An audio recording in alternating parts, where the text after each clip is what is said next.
right, I'm the flatratemaster, and let's talk about the carnage that happens when it's 3 o'clock on a Thursday. You've had a truck for 3 weeks waiting on a new transmission, and you want to get it done.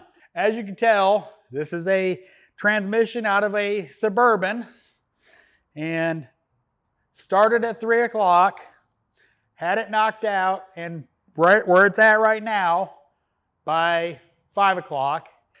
That includes removing a, stripped out nut and stud, because of course the exhaust manifold, even though I heated it up, decided to strip out and just spin, so I had to cut that off. Tried to save the threads. Yeah, wound up having to cut my die off. My rethreading die got in the same situation. So had to cut that off, had to heat it, had to extract it. So let's talk about the carnage from that.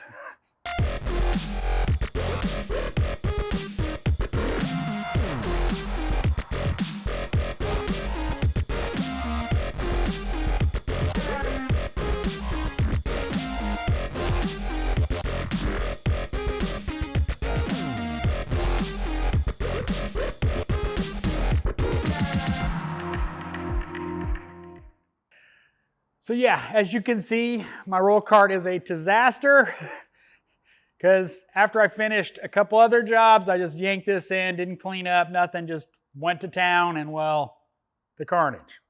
Quick note, I didn't own one of these until a couple weeks ago. Locking 1/2 inch to 3/8 extension from Matco. Love this. I've had a snap-on 3/8 just standard for a long time, but finally popped and got a locking long extension. I think it's 36 inches or whatever.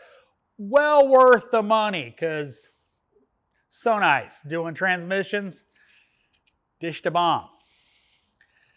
So yeah, hope you enjoyed the carnage.